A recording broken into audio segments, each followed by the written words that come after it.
E aí, pessoal? Tudo bem com vocês? A quebra de acordo que transformou o que era uma simples rivalidade na maior guerra entre companheiros de equipe na história da Fórmula 1. O Grande Prêmio de San Marino de 1989. Essa é a nossa história de hoje.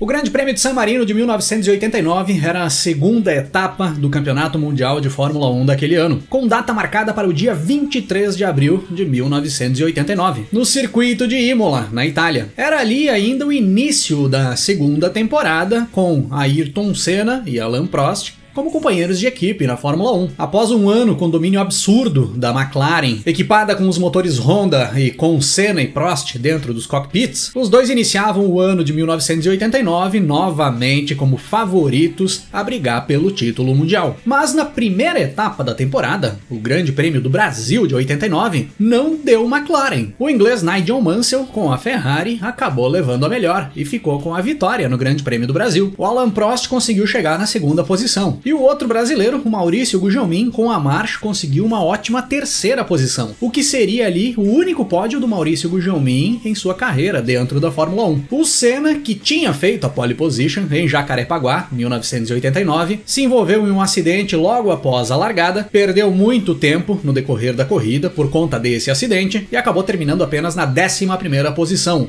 não pontuando na primeira etapa. Só que todos sabiam ali naquele momento que o que tinha acontecido ali no Grande Prêmio do Brasil tinha sido só um acidente de percurso. A McLaren tinha totais condições de se recuperar logo nas provas seguintes. Por mais que o carro de 1989 não fosse tão dominante quanto tinha sido o carro de 88, pois ali em 89 os motores turbo tinham sido banidos da Fórmula 1 e todos os carros passavam a ser equipados com motores aspirados, a tendência é de que as equipes ficassem mais equilibradas. Mas ainda existia uma boa vantagem para a McLaren, equipada com os motores Honda. A Honda tinha um ótimo motor aspirado também. E com o bom projeto do MP45, já bem acertado a partir da segunda etapa, tinha uma certa vantagem da McLaren em relação às demais. E essa vantagem da McLaren já começou a aparecer ainda nos treinos classificatórios ali em Imola. O Ayrton Senna fez a pole position, com o francês Alain Prost ficando na segunda posição. O Prost foi apenas 2 décimos mais lento do que o tempo da pole feito pelo Senna. Em compensação, o Nigel Mansell, com a Ferrari, que ficou na terceira posição do grid de largada, ficou quase 1,5 segundos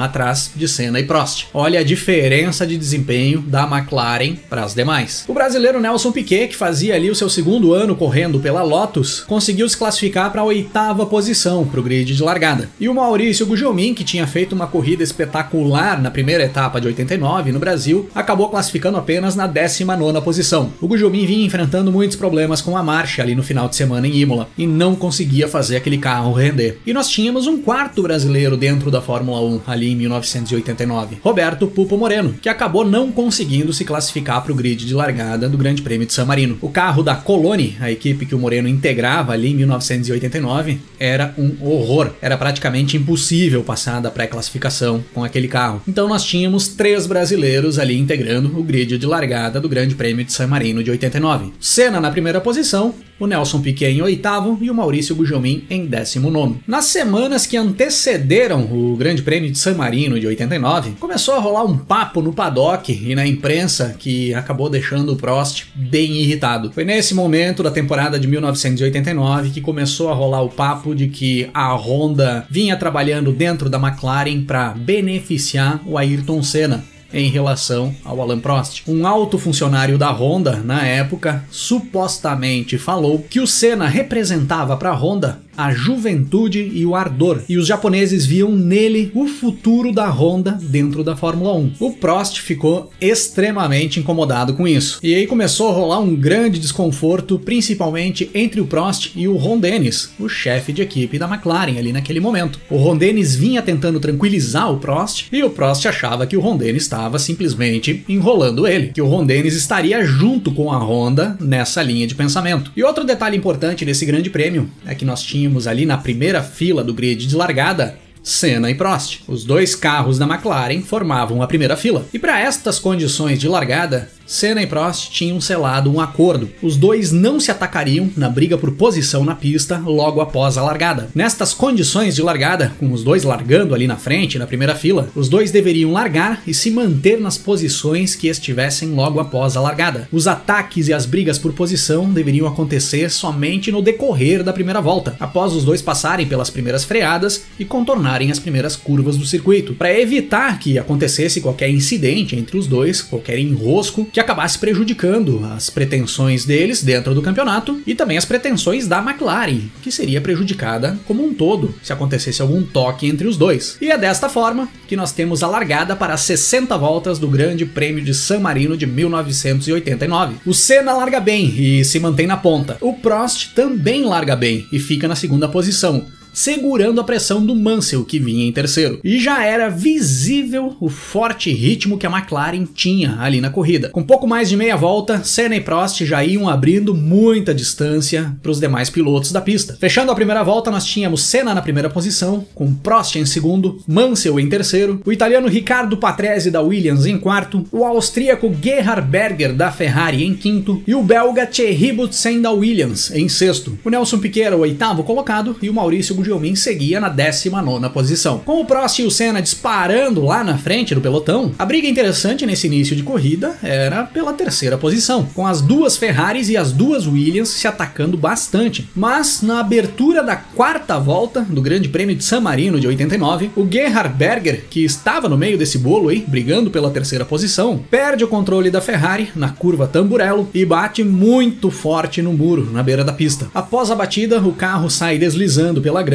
e raspando no muro, todo destruído, e ao parar o carro pega fogo e o Berger fica dentro da Ferrari em chamas, no meio de uma bola de fogo, até chegar ao socorro e conseguir retirar ele dali. Foi esse um dos acidentes mais impressionantes que eu presenciei assistindo uma corrida de Fórmula 1, muito parecido com o acidente que o Romain Grosjean sofreu no Bahrein em 2020. Por muita sorte e, claro, também pelo belo trabalho feito pela equipe de resgate, pelos bombeiros e pela equipe médica, que trabalharam muito rápido para socorrer o Berger, o austríaco praticamente não sofreu nada. Foram algumas queimaduras nos braços e nas costas, mas queimaduras leves e algumas pancadas pelo corpo. Mas não sofreu nada grave, nem uma fratura, nem uma lesão interna, ficou mais pelo susto mesmo, ainda bem. No momento dessa batida do Berger, foi dada a bandeira vermelha e a corrida foi interrompida. Tivemos pouco mais de meia hora de interrupção até o socorro ser feito e a pista ser liberada, para aí nós termos uma relargada. Nesta relargada, o Prost larga melhor do que o Senna e assume a primeira posição já nos primeiros metros. Mas o Senna pega o vácuo do carro do francês, bota o carro do lado na freada da Tosa, a primeira freada ali do circuito de Imola, e faz a ultrapassagem em cima do Prost, tomando a ponta do pelotão novamente. E como já tinha acontecido na primeira largada da corrida, as duas McLarens disparam na frente. Em seguida vinha Patrese, Mansell, o Alessandro Nannini da Benetton e o Nelson Piquet na sexta posição. O Maurício Gugelmin nesse momento era 16º colocado. E as coisas ficam assim por muitas voltas no decorrer da corrida. Senna e Prost bem distantes na frente, os dois andando próximos, mas até então sem se atacar, sem brigar diretamente ali pela liderança, até que chegando na volta 20 de corrida, aí sim, aí o francês resolve ir para cima do Senna. Começa a fazer investidas, botar o carro do lado para tentar buscar uma manobra de ultrapassagem. E o Senna começava a ter trabalho para segurar o francês atrás, mas ia conseguindo se defender com êxito, não dava chances do Prost ultrapassar. Neste momento, nós temos outro forte acidente, dessa vez com o italiano Stefano Modena, da Brabham, batendo forte no muro, voltando para a pista e indo para a caixa de brita. Mais um acidente impressionante,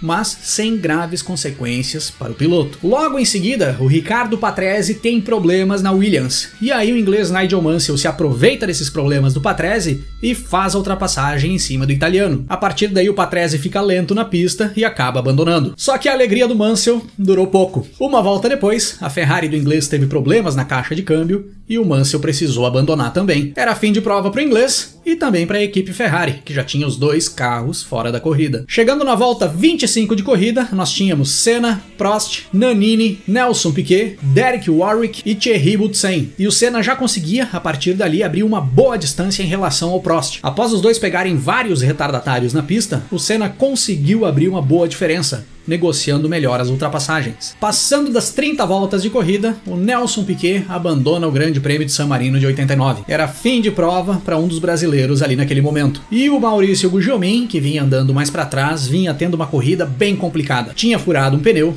precisou fazer um pit stop que não estava programado e não vinha conseguindo evoluir na prova. Tava difícil a vida dos brasileiros ali naquele final de semana, tirando Ayrton Senna, que liderava a corrida com facilidade. Com 35 voltas de corrida, nós tínhamos Senna, Prost, Nannini, Boutsen, Derek Warwick e Ed Cheever nas 6 primeiras posições. Sendo que o Senna e o Prost tinham 1 minuto e 20 segundos de vantagem pro Alessandro Nannini, que era o terceiro colocado. Faltando menos de 20 voltas para a corrida terminar, o Senna e o Prost seguiam impondo um ritmo muito forte na corrida. Volta a volta, os dois iam fazendo volta mais rápida, um tirando a volta mais rápida do outro, já se aproximando muito dos tempos feitos nos treinos classificatórios. E a cada volta dada, eles quebravam o recorde do circuito. Estávamos vendo literalmente uma competição de velocidade entre os dois companheiros de equipe na McLaren ali naquele momento. E quando o Prost se aproximava do Senna em certos momentos, o brasileiro seguia utilizando com êxito os retardatários para abrir distância novamente em relação ao Prost. Faltando 15 voltas para a corrida terminar, o Maurício Gugelmin abandona o Grande Prêmio de San Marino. Teve problemas na caixa de câmbio da sua marcha e não teve mais como continuar na corrida. Considerando todas as complicações que o Gugelmin teve no decorrer do final de semana, eu acho que abandonar ali naquele momento foi até um alívio para ele. Com pouco mais de 10 voltas para o término da corrida, o Prost resolve apertar de vez o ritmo e fazer uma última tentativa de investida para cima do Senna. Foi engatando uma volta rápida atrás da outra e reduzindo bastante a diferença que o Senna tinha. Mas nessas voltas rápidas que o Prost ia fazendo, ele acaba cometendo um erro na variante, na entrada da reta dos boxes. Perde o ponto da frenagem, roda e sai da pista. Por sorte, o Prost não colide com nada, ele não deixa o motor do carro apagar e consegue retornar para a pista, para pelo menos garantir a segunda posição, pois agora com menos de 10 voltas para a corrida terminar, com todo o tempo que ele tinha perdido em relação ao Senna com essa rodada, já era impossível pensar em uma vitória. E é dessa forma que nós percorremos as últimas voltas do Grande Prêmio de San Marino de 1989, para fecharmos com Senna na primeira posição, Prost em segundo e Alessandro Nannini em terceiro. Era a primeira vitória do Senna e da McLaren ali em 1989. No pódio,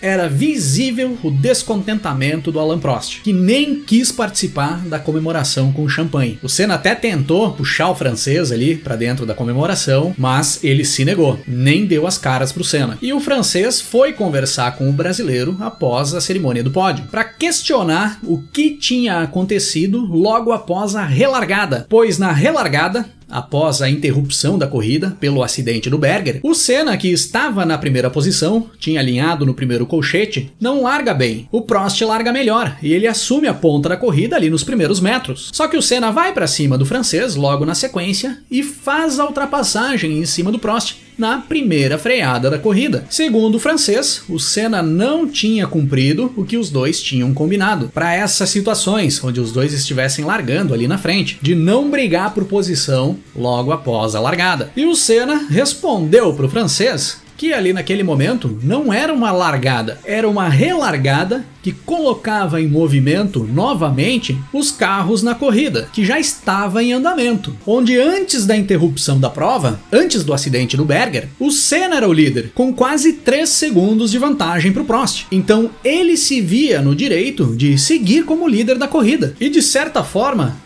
isso é verdade. Tanto que, nessa época, quando a prova era interrompida, era dada uma bandeira vermelha e depois era feita uma relargada, a distância que um piloto tinha para o outro no momento da interrupção da prova era mantida após a relargada. Isso aí dava uma confusão absurda para acompanhar a corrida, quando acontecia esse tipo de coisa. Quando o Berger sofre aquele grave acidente e a prova é interrompida, o Senna era o líder da corrida, com praticamente 3 segundos de vantagem para o Prost. Então, quando é dada a relargada, o cronômetro oficial que determina a classificação da corrida, que determina as posições dos pilotos na corrida, já inicia com o Senna na primeira posição com 3 segundos de vantagem para o Prost. Mesmo que os dois estivessem ali alinhados na primeira fila, largando lado a lado, no cronômetro oficial o Senna era líder com 3 segundos de vantagem. Então, quando o Prost pula na frente do Senna, ali logo após a relargada, e o Senna segue o Prost próximo dele, ali antes da primeira freada, antes do Senna fazer a ultrapassagem no Prost, o Senna já era o líder da corrida. Para o Prost ser o líder, ele precisava abrir mais de 3 segundos de vantagem em relação ao Senna. Aí o cronômetro oficial da prova colocaria o Prost na primeira posição, pois aí o Prost teria descontado aqueles 3 segundos que o Senna tinha de vantagem para ele antes de ser dada a bandeira vermelha. Era extremamente complicado, pessoal, acompanhar as corridas quando dava esse tipo de coisa, quando davam essas bandeiras vermelhas e tinha uma relargada, pois isso era em relação a todos os pilotos da pista. Por exemplo, logo após essa relargada, o Patrese era o terceiro colocado na pista, mas na realidade o terceiro colocado era o Mansell, que no visual vinha em quarto, logo atrás do Patrese. E dali pra trás era tudo uma bagunça, era bem complicado, ainda bem que isso aí mudou. Então o Senna ali naquele momento argumentou pro Prost que na realidade quem estava errado era o Prost, pois o Prost de certa forma tinha se beneficiado do movimento de largada ali na relargada para pular na frente do Senna sem ter ultrapassado ele na pista, sem ter brigado por posição. Segundo o Senna, o francês tinha criado uma possibilidade de estar na frente do Senna com maior facilidade e ter a possibilidade de abrir os 3 segundos que ele tinha de desvantagem antes da bandeira vermelha e buscar a primeira posição. O Prost